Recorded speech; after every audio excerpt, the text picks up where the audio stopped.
chadasha ben oyma lefanav shira chadasha ben oyma lefanav shira chadasha ben oyma lefanav shira chadasha ben oyma lefanav shira chadasha ben oyma lefanav shira chadasha ben oyma lefanav shira chadasha.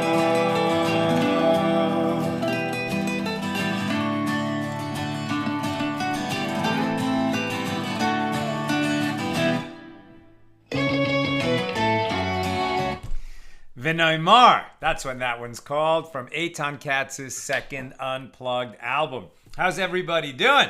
Let's light up the darkness. Who is with us on a Tuesday evening?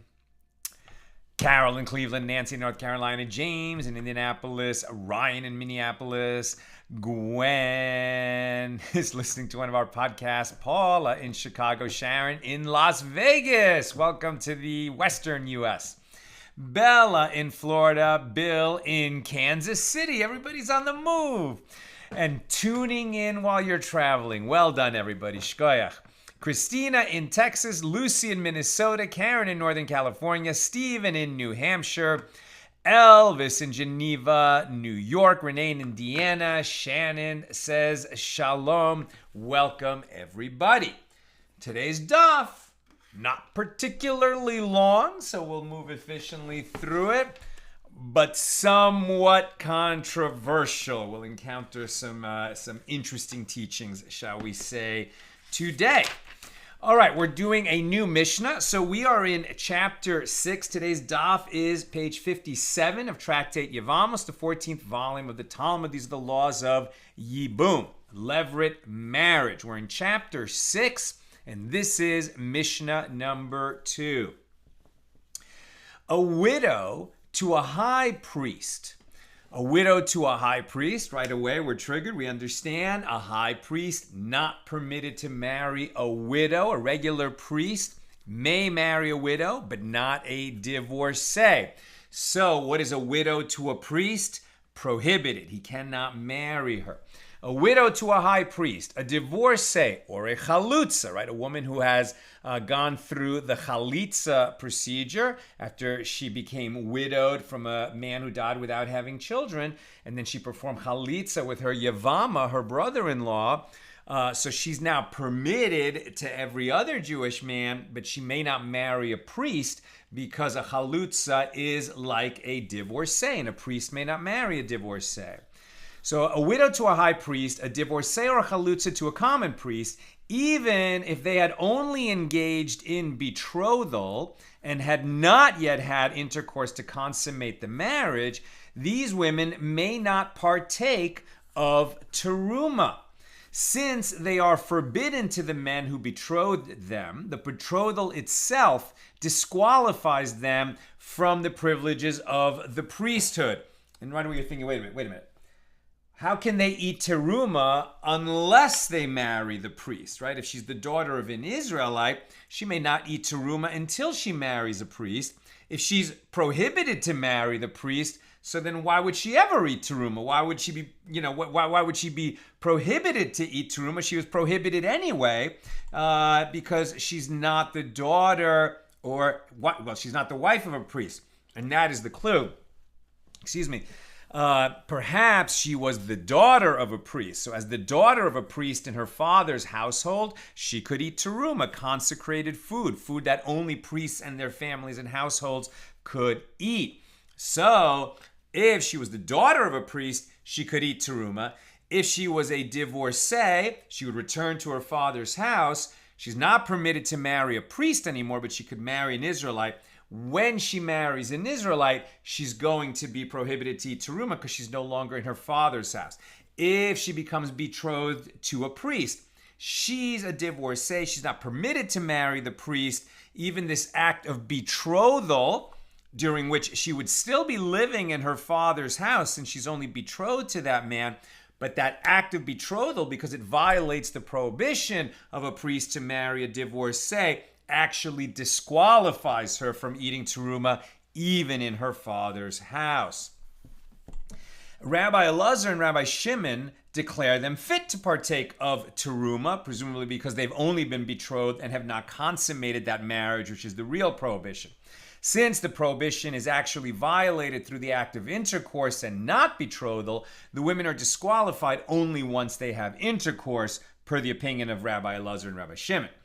In a case where these women were widowed or divorced, if it was from marriage, they are disqualified from the priesthood, right? Widowed or divorced. Widowed can't even marry the high priest. Divorced can't marry any priest.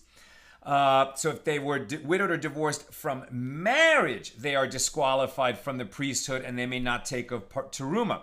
And this is because a woman prohibited from marrying a priest who has intercourse with a priest becomes a halala and is thereby disqualified from partaking of teruma. However, if they were widowed or divorced from their state of betrothal, that they never consummated the union with their previous husband, then they are once again fit to partake of teruma according to all opinions. Right, so this was a woman who was probably the daughter of a priest who could eat teruma when she was in her father's household. Then she became betrothed to some guy that was permitted to her.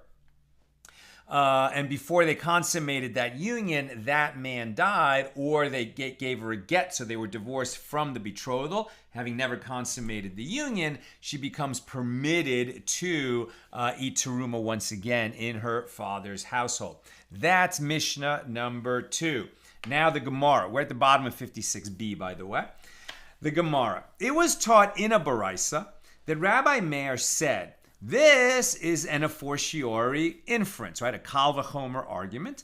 Just as optional betrothal, for example, in the case of an Israelite who betroths the daughter of a priest, this does not entitle her to partake of teruma, as her betrothal to a non-priest now disqualifies her from partaking of her father's teruma.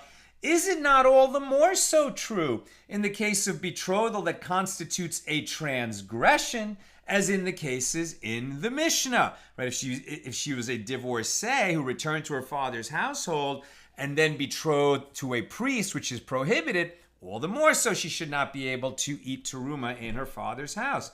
So they said to him, no, if you say that this is true with regard to an Israelite whose status cannot entitle her to partake of teruma in another case, as one betrothed to an Israelite may never partake of teruma, right? Once she's betrothed to a non-priest, even though she grew up in a priest's house, now she's betrothed to a non-priest, she can no longer eat teruma. Shall you also say that this is the case with regard to betrothal to a priest that constitutes a transgression, where his status does entitle her to partake of teruma in a different case, right? Meaning, if she wasn't a divorcee or a widow in the case of a high priest, by becoming betrothed to a priest, then she could start partaking of teruma, as marriage to a priest entitles a woman to partake of teruma in a case where it is permitted for them to marry. So Rabbi Elazar said that Rabbi Oshaya said, in the case of a priest with crushed testicles or with other wounds to his genitals who betrothed the daughter of an Israelite, which is prohibited by the verse, this is the law of the Saris, he that is crushed or maimed shall not enter into the congregation of the Lord. So now we have arrived at the dispute between Rabbi Meir on the one hand and Rabbi Elazar and Rabbi Shimon on the other. So let's just take a step back. This is just one of those chukim, difficult to understand, strikes our sensibility as so unfair, but nevertheless is a law in the Torah. So a man whose genitals become maimed or crushed through some kind of human intervention, like he had a vasectomy. Okay, so that, we've already discussed a few months ago that is actually prohibited, right? Is forbidden for Jews to castrate any animal, including a human, right? So to a Jew. So a Jew cannot castrate himself. If he has a vasectomy, he has violated a prohibition. And one of the consequences of that is that he's not permitted to marry a Jewish woman, right? The purpose of marriage is largely to be fruitful and multiply. It's not the only purpose of marriage, of course, but the Torah says that this man whose testicles are maimed or crushed, he may not marry a Jewish woman. There's a different prohibition on a priest who is maimed, whether in his private parts or even on his little finger. He cannot serve as a priest, but that is not the law we're talking about here. It could happen that a priest violates his prohibition to marry a Jewish woman because he has crushed testicles, but it's not because he's a priest that is prohibited. That's prohibited for any Jewish man. Now, I did a little bit of research on that this afternoon to understand it a little better. Interesting. So if something happens to his reproductive system by way of disease, or he's born that way, okay, so then God rendered him sterile, and this prohibition does not apply.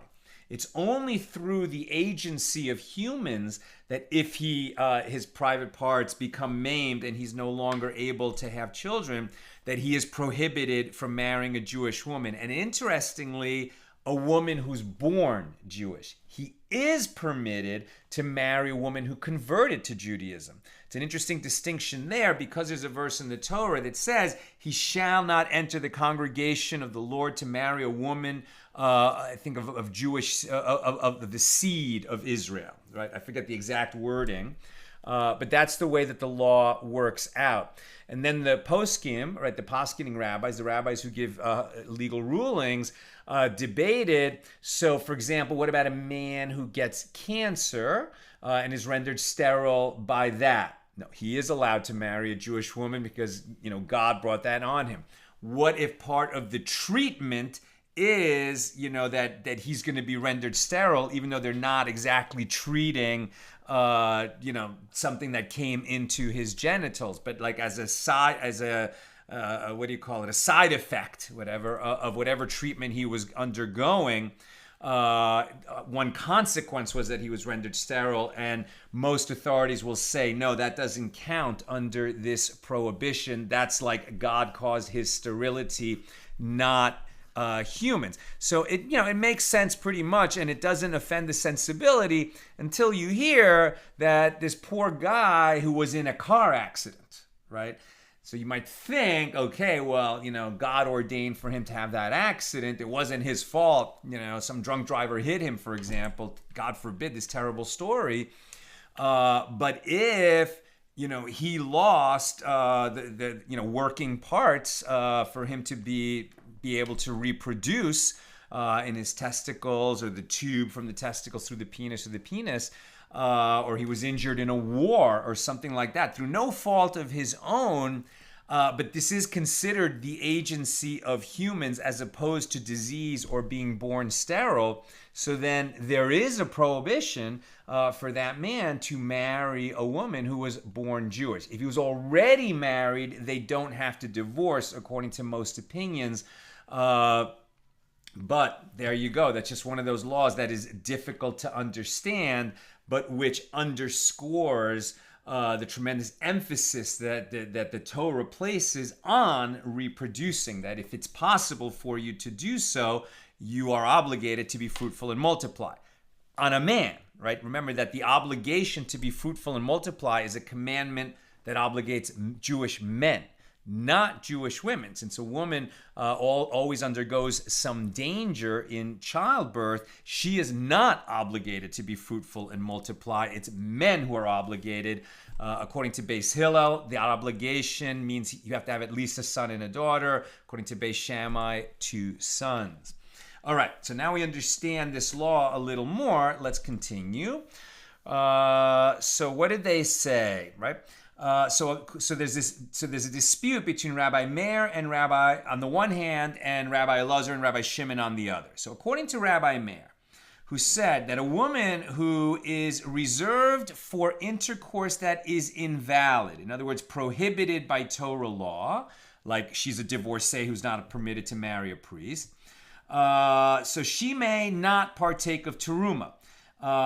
This one may also not partake of teruma, as it is prohibited by Torah law for her to have intercourse with this man who has crushed testicles. According to Rabbi Elazar and Rabbi Shimon, who say that a woman who is reserved for intercourse that is invalid by Torah law, she may partake of teruma until she actually engages in the prohibited act of intercourse. In other words, if she's a divorcee who is betrothed to a priest, so she can still eat teruma in her father's household if she's the daughter of a priest, and that she's permitted until she actually has intercourse with this priest who is prohibited to her. The betrothal won't end her permission to eat teruma, but having intercourse with this priest who is prohibited to her would. And likewise, according to this analogy, if she had intercourse with this man who has crushed testicles, who is not permitted to her according to Torah law. Now we're on 57a.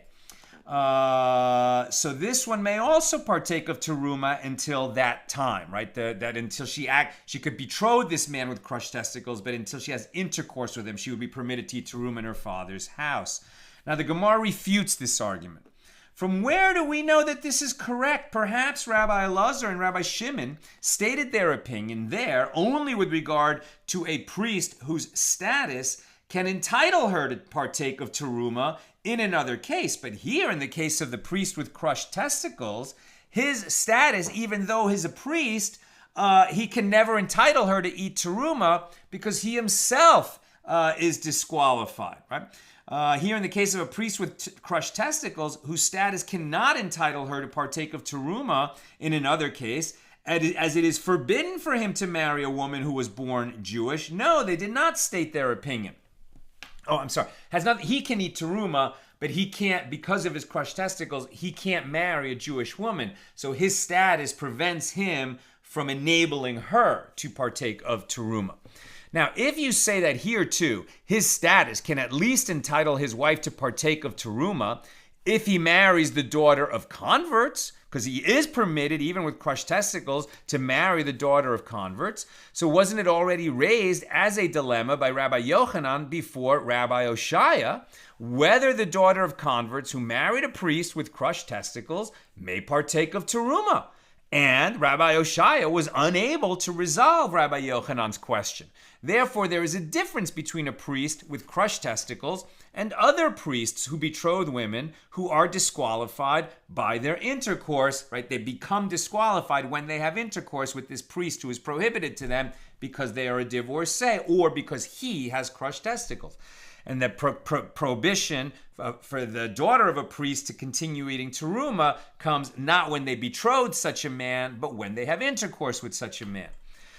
It was stated that Abaye said, women betrothed to a priest with crushed testicles may eat teruma, since his status entitles his wife to partake of teruma in a case where he has not known her, right? They haven't had intercourse, but their betrothal wouldn't entitle her to eat teruma. So if a priest was properly married, or he was married to begin with, and then his testicles became crushed, so as long as he has not known his wife, i.e. engaged in intercourse with her, so after that point in time, she may continue partaking of teruma as his wife. Now Rava said she may continue to partake of teruma for a different reason. She may eat teruma since the status of this priest entitles his Canaanite slaves and female slaves to partake of teruma. Because he has the power to enable others to partake of teruma, the case of a woman betrothed to a priest with crushed testicles is comparable to the cases of the Mishna, and Rabbi Elazar and Rabbi Shimon would permit the woman to partake of teruma. Now the Gemara clarifies these two opinions. Abaye did not say, in accordance with the opinion of Rava, because he claims that we derive the laws related to the acquisition of marriage from the acquisition of marriage. And we do not derive the laws related to the acquisition of marriage from the acquisition of Canaanite slaves.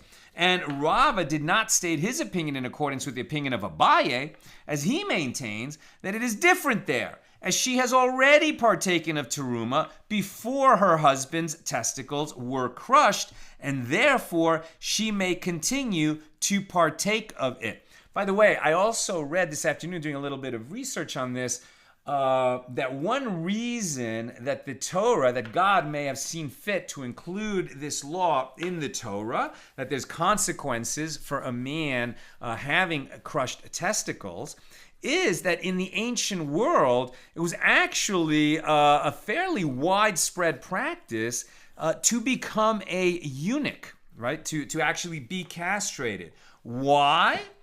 Because people who were not, there was not a lot of upward mobility, but one path up in society, for you, not for your kids, since you're going to be castrated, was that you could get a job for the king. Right? You could get an important position for a non-Jewish king, right? So in the diaspora, working in the castle, as it were, being a minister to the king, some kind of, elevated job. But the condition of getting that job and making all that money and acquiring status was that you had to be castrated. And the Torah forbids that for Jews. So that was another interesting take on this. Okay. So where am I? Right. And Rava did not state his opinion in accordance with Abaye, as he maintains it is different there, as she has already partaken of teruma before the husband's testicles were crushed, and therefore she may continue to partake of it. And Abaye would respond to Rava that we do not say that the case is different because she has already partaken of teruma, as, if you do not say so, the daughter of an Israelite who was married to a priest who died childless should be allowed to partake of teruma, as she has already partaken of teruma while her husband was alive. And Rava replies that there is no comparison between the two cases. There, his acquisition lapses upon his death. Here, his acquisition does not lapse, right? His testicles were crushed, but he's still married to her. The other guy, he himself died. Now, the Gemara earlier mentioned a question that Rabbi Yochanan posed to Rabbi Oshaya. Now, before we continue, who was Rabbi Oshaya? There's a nice biographical note here about Rabbi Oshaya. Rabbi Oshaya was one of the greatest of the first generation of Amoraim in Eretz Yisrael. So the Amoraim are the rabbis of the Gemara, as opposed to the Tanaim, the rabbis of the Mishna. The Mishnah was compiled around the year 200 of the Common Era.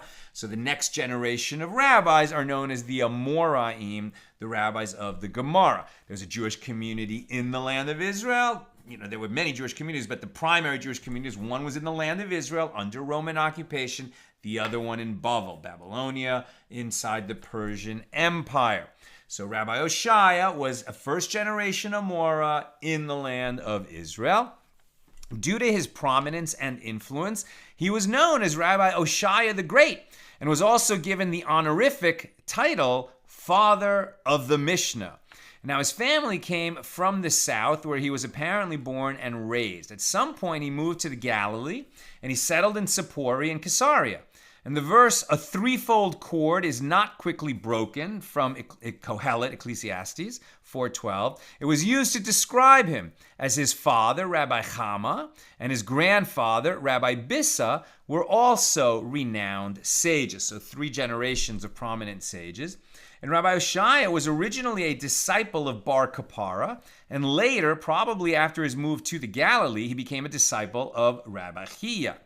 Like Rabbi Chiya, Rabbi Oshaya authored a collection of baraisos that is considered highly authoritative and reliable, to the extent that sages stated a principle that any collection of baraisos other than that of Rabbi Chiya and Rabbi Oshaya is of questionable validity. Recall that a baraisa is contemporaneous with the Mishnah, but these are teachings that, though they were very authoritative, were not authoritative enough that Rabbi Yehuda Hanasi, included them in the Mishnah.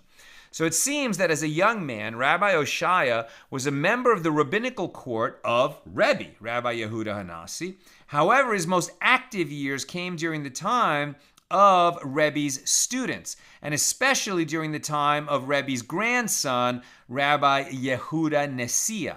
when Rabbi Oshaya was considered the outstanding scholar of the generation, right? The gadol of the generation. Rabbi Oshaya's family maintained close ties with the house of the Nasi. All the important Amoraim in Eretz Yisrael viewed themselves as Rabbi Oshaya's students, including the illustrious Rabbi Yochanan. And now we're reading about this exchange between Rabbi Yochanan and Rabbi Oshaya, his teacher. Now, together with his greatness in Torah, Rabbi Oshaya was also known for his exemplary behavior and for his consideration in tending to the physical and emotional needs of those in distress. It seems that he was also well versed in worldly wisdom, as his masters occasionally sent him to explain issues to various individuals from other nations. It's like he was a diplomat on behalf of the Jewish people. It is not known what Rabbi Oshaya's occupation was, but it is clear that he barely made a living. He lived a long life, as his students were prominent scholars in Eretz Yisrael during his own lifetime. And his son, Rabbi Marinos, is mentioned in the Jerusalem Talmud. All right, now that we have a picture of Rabbi Oshaya, the Gemara earlier mentioned the question that Rabbi Yochanan posed to Rabbi Oshaya, and it now turns its attention to the matter itself. Rabbi Yochanan raised a dilemma before Rabbi Oshaya. With regard to a priest with crushed testicles or with other wounds to his genitals who married the daughter of converts, that's permitted, what is the law concerning whether his status entitles her to partake of teruma? Right? So he's permitted to marry her. So since he's permitted and he's a priest, why shouldn't she be able to eat teruma? Now Rabbi Oshaya was silent and said nothing to him. Now eventually another great man came and raised a different dilemma before Rabbi Oshaya, and he resolved this question. And who was this great man? Reish Lakish. So this was the friend and sort of learning partner of Rabbi Yochanan. And he resolved the question. And who was this great man? Reish Lakish. And Rebbe's grandson, Rabbi Yehuda Nesiah, said to Rabbi Oshaya, is Rabbi Yochanan not a great man? Why didn't you address his dilemma? And Rabbi Oshaya said to him, I did not respond because he raised a dilemma before me that has no resolution. And the Gemara explains, according to whom did he raise his dilemma? If it was in accordance with the opinion of Rabbi Yehuda, then whether the priest with crushed testicles retains his priestly sanctity or whether he does not retain his priestly sanctity and may marry women forbidden to priests, right? So a priest can't marry a divorcee, but a priest who is maimed may not serve in the temple. So maybe he's lost his sanctity and is permitted to marry a woman that would otherwise be prohibited to a priest, right? So says Rabbi Yehuda, then whether the priest was crushed with crushed testicles retains his sanctity or whether he does not retain his sanctity and therefore may marry women forbidden to priests, nonetheless, she may not partake of teruma.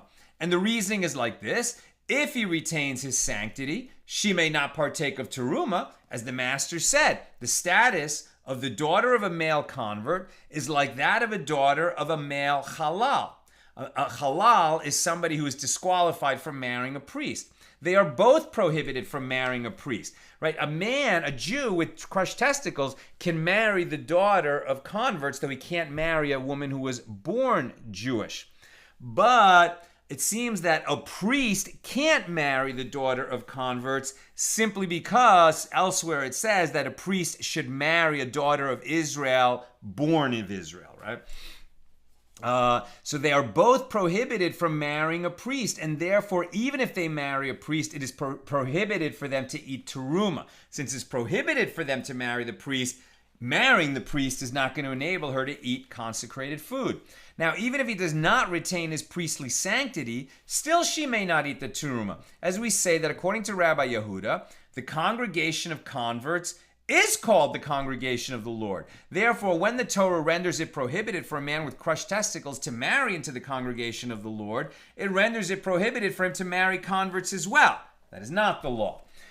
What is the law? Halacha. It is permitted for a convert to marry a mamzeret, right? A female mamzer, so a girl who was born from an adulterous relationship or an incestuous relationship, and it is but Jewish, it is permitted for a female convert to marry a mamzer, or a man with crushed testicles. The children of converts may also marry these individuals, even if they were conceived and born after their parents' conversion.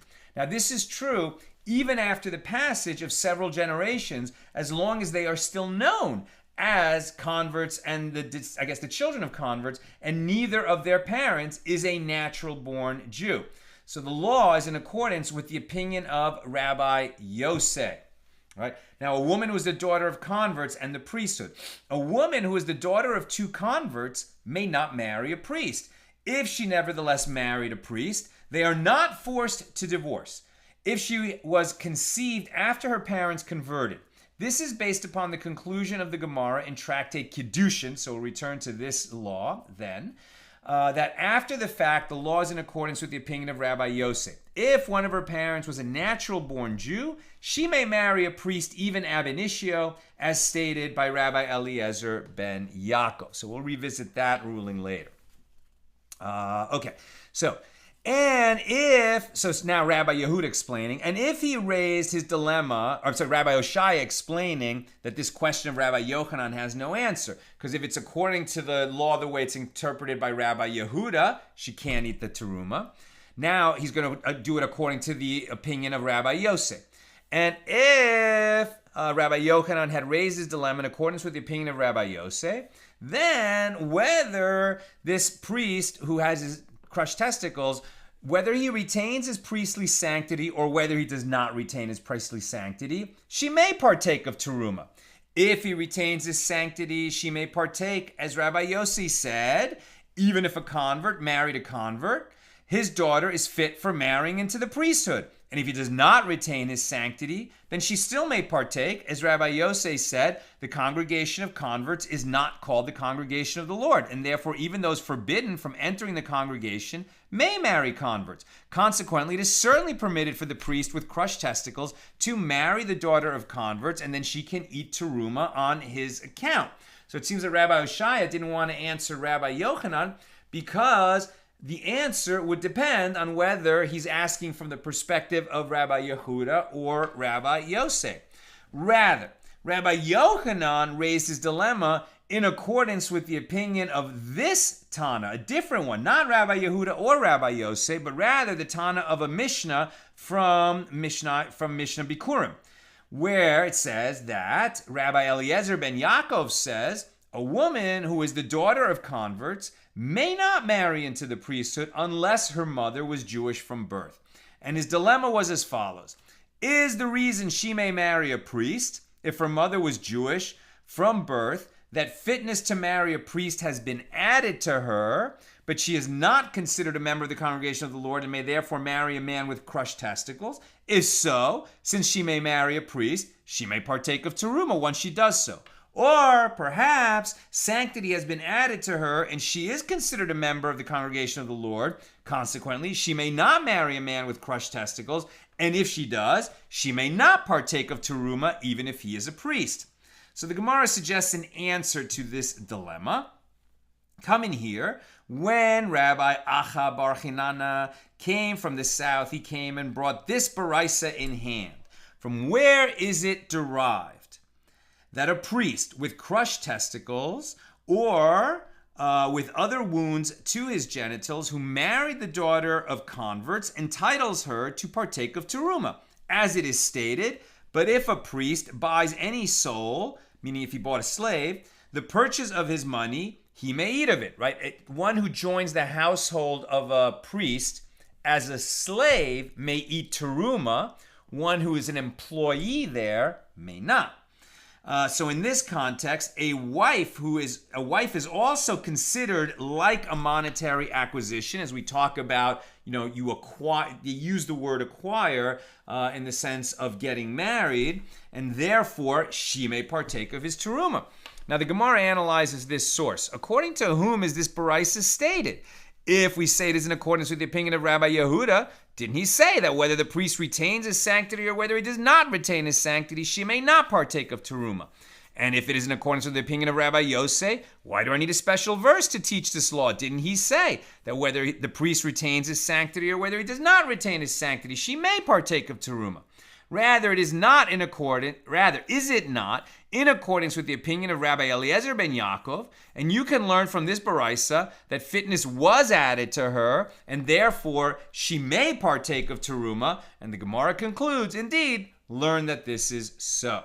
Now we're about to enter page 57b and some very problematic stuff. The Gemara cites a dispute with regard to an issue related to the previous discussion, right? So what we've been talking about, what this chapter is about, is that since Yibum is accomplished, Yibum, as opposed to Chalitza, Yibum is accomplished through intercourse, right? The Torah says, Deuteronomy 25:5, that this man who died childless, his brother shall have intercourse with the widow, thereby marrying her. He then becomes his brother's heir, but for the purpose of fathering a child who is considered the heir, the descendant of the man who died without having children. So the brother is stepping in to build up his brother's house. That requires intercourse. And so we're examining all these nuances of what is intercourse, what counts as intercourse, and what are the ramifications of having intercourse under various conditions. So we continue. The Gemara cites a dispute with regard to an issue related to the previous discussion. It was stated that the Amoraim, the rabbis of the Mishna, the Gemara, disagreed about the following question. Rav said, there is significance to a priest entering a wedding canopy, a chuppah, with women who are unfit to marry a priest.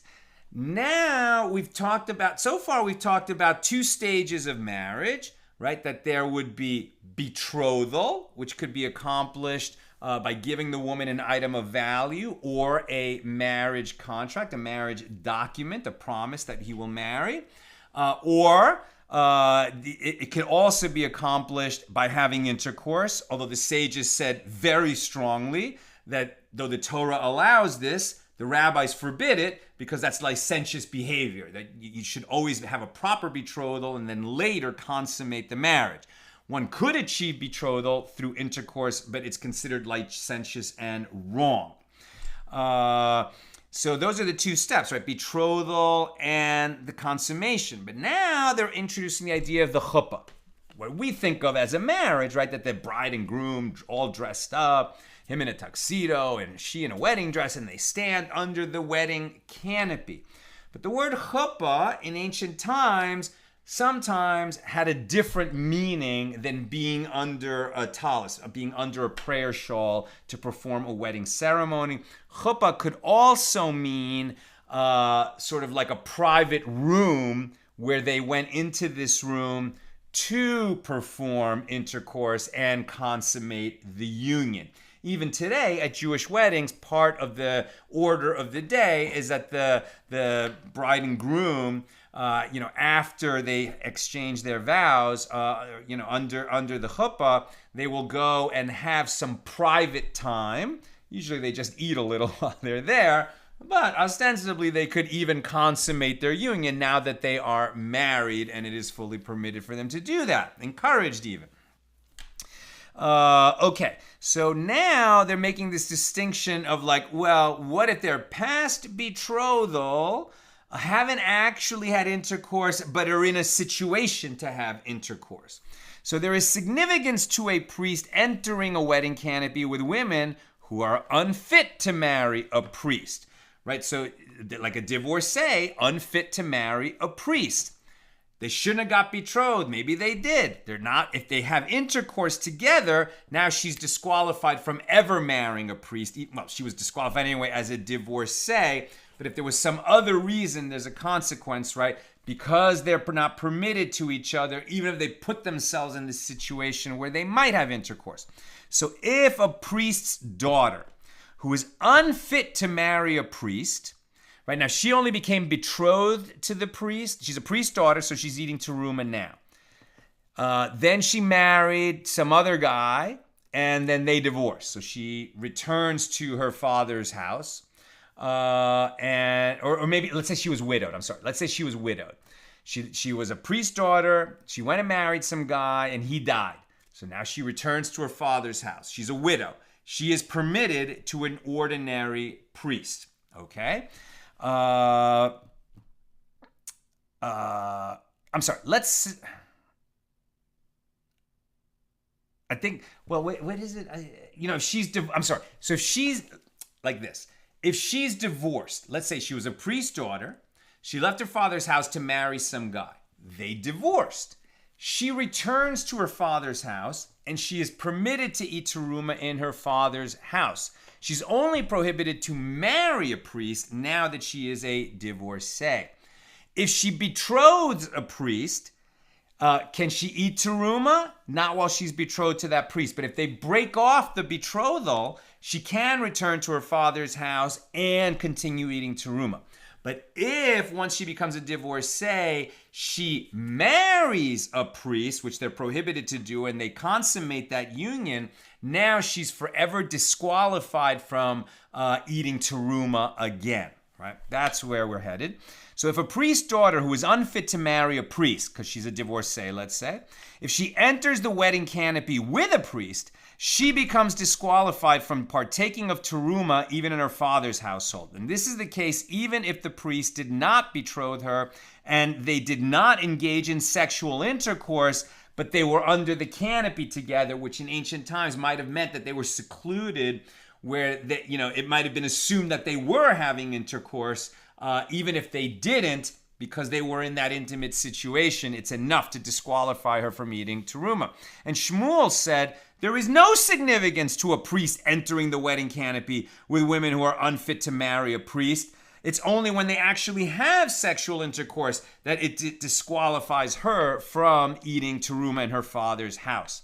Shmuel said, an Abba, i.e. Rav, whose first name was Abba, concedes to me with regard to a girl less than 3 years and 1 day old that she is not disqualified by merely entering the wedding canopy. Since there is no legal significance to an act of intercourse with her, there is no legal significance to entering the wedding canopy with her.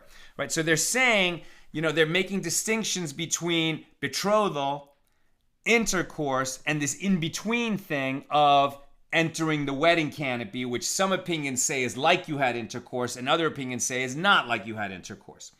Now they're introducing this idea of this tiny child, 3 years old. So if she's 3 years old or less, and this is one of those things that people will say the Talmud is disgusting, it permits sex with children.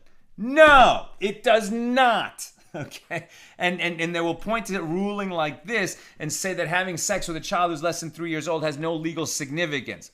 It has no legal significance in the sense that if some, rapist, abuser had sex with a child of that age, because she's so young, she's still considered a virgin because the act has no legal significance in terms of equaling intercourse with a girl the way it would if she were older. But the law of the land is that this guy is a rapist who should go to prison for a really long time.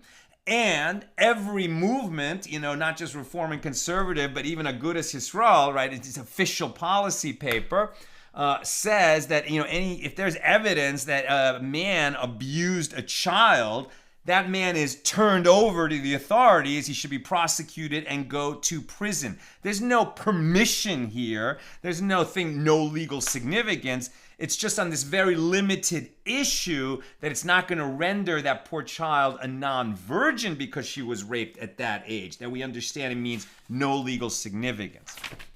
Rava said, we too learn in the following Baraisa, and I'm almost done, so if you have questions or comments, get them in. Rava said, we too learn in the following Baraisa that there is no legal significance to an act of intercourse with a girl less than 3 years old. A girl 3 years and 1 day old can be betrothed via sexual intercourse. Now, it's still rape, okay? They're not saying it's not rape, but in terms of other implications of this action, whether it triggers these particular laws or not. So see a girl 3 years old and 1 day, if somebody rapes her, that is considered an act of sexual intercourse, whereas if she's younger than that, it's not. But that's irrespective of whether rape was committed or not. It's more for her benefit, right? So if she was a Yevama, I mean, can you imagine this tiny child is actually a widow, and her Yavam, her brother-in-law, had intercourse with her, so that is intercourse, and therefore Yibum happened, and now he has obligations to support her as a wife. And a man who has intercourse with her while she is married to someone else is liable on her account because of the prohibition of intercourse with a married woman. It would be adultery because her marriage is real. And if she experiences a menstrual discharge, she renders ritually impure a man who has intercourse with her because she would be a nida. And so that he renders impure the object upon which he lies, like the upper one. This is the strong impurity of one who has sexual relations with a woman who is menstruating. If she is married to a priest, she may partake of teruma. If one of those who render women unfit for marrying a priest had intercourse with her, he has disqualified her from being able to partake of teruma. And Rav infers from this baraisa that it is a girl 3 years and 1 day old or more who is disqualified via intercourse, and consequently she is disqualified via the wedding canopy as well. However, if she's less than that age, she is not disqualified via intercourse. She's still a virgin if she gets, raped and abused in that way. So she is not disqualified via intercourse if she's younger than that, and so therefore also she is not disqualified by being in that seclusion of the ancient wedding canopy, as she would in the same way that if actual intercourse happened, the wedding canopy is equated to that. And the Gemara concludes, indeed, learn from this that it is so. And that actually concludes our daf for today. So let me go to comments or questions. And tomorrow we'll continue with page 58. All right. Questions or comments on Yevamos 58? Come on, Google Doc, refresh. What's going on here? Oh, I'm sorry. Tomorrow's 58. Right. This is page 57. Okay, Sharon. What about a man with a traumatic neurological injury, like a spinal cord injury, which impacts erection, but with no damage to the organ itself? What is his status? What about newer methods that make reproduction possible? That's a great question, because when I was looking at this law of the Saris, and it said that actually because of advances in medicine, these laws have changed, right? I mean, there's lots of nuances and implications, and God forbid anyone is in this situation should consult with a qualified rabbi. But, for example, there were injuries that in the past would render a man incapable of fathering children, and therefore he would have been prohibited from marrying a Jewish woman. But now medicine can solve that problem, and he is still capable of fathering a child, and therefore he is permitted to marry a Jewish woman. So there definitely have been adjustments to Jewish law due to progress in medical technology and technique. Renee, I thought the priest had to be perfect. The crushed testicles don't disqualify him. Yes, they do. The crushed testicles would disqualify him, but there's two laws that were at work here. One is whether he's still permitted to serve in the temple as a priest. Another, whether any Jewish man with crushed testicles is permitted to marry a Jewish woman. Sharon, one of my dear friends was the son of a very observant family from Brooklyn, and he was a Cohen. Due to cancer, he lost a leg. Is his son, conceived after the amputation, still considered a Cohen? Yes. No. Like if you have a blemish, for instance, loss of a limb or something. So now we're talking about something different, not talking about reproductive and issues about the saris, the man with the crushed testicles, but rather a priest with a blemish. So he's prohibited from serving in the temple, right? He may not do the avodah of bringing offerings when the temple is standing to bring them on the mizbeach, on the altar, but he is still a Cohen, and I think he can still partake of teruma, though he may not be able to partake of the korbanos, right? The actual offerings that are brought in the temple. But we'll definitely be studying more about that. We have not really reached the laws of the offerings, and when a priest becomes disqualified, etc., and then what effect that has on him outside of service in the temple. But he is definitely still a Cohen. You don't stop being a Cohen. You may be disqualified from serving in the temple, but you remain a Cohen. And by the way, a Cohen who turns 50, I'm over 50. I mean, I'm not a Cohen, I'm a Levite. But once you turn 50, you can't serve there either. Neither a Levite nor a Cohen. They're done, right? Even though I'm in the prime of life, man. I could bring those offerings if I was a Cohen and the temple was standing. But, the law was you have to be a certain age. You cannot have these blemishes. And, certainly crushed testicles would count as one of those blemishes. And Sharon, we're not talking about a 3-year-old is a Yevama, are we? Oh. They just said it as one. For sure, these are the liminal cases that are never going to come up in the real world. And as a matter of fact, I believe it's in Tractate Kedushin, where there's explicit rulings that that you cannot marry a child. Right? You can't. In ancient times, they would betroth these children at a very young age, but they wouldn't give them over to actually start living a married life.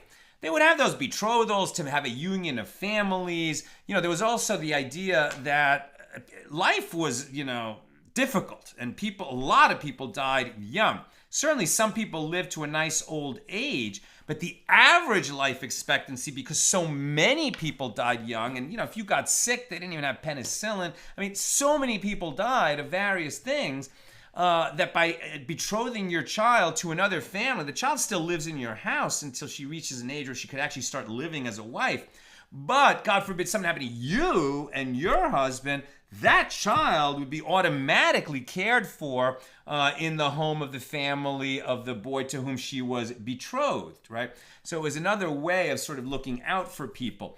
And therefore, I think you could have a Yevama in the sense that, some small child was betrothed to some boy and then he died, right? Now, she is a Yevama. How are they going to, they're not going to allow her to perform Yibum. There's no point in performing Yibum. She can't get pregnant at that age.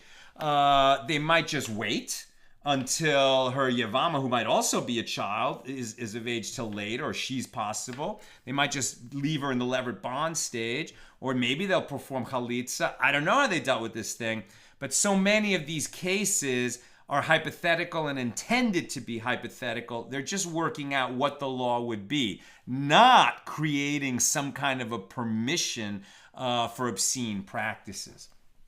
Okay, that's what I've got for us today. And with God's help, we'll be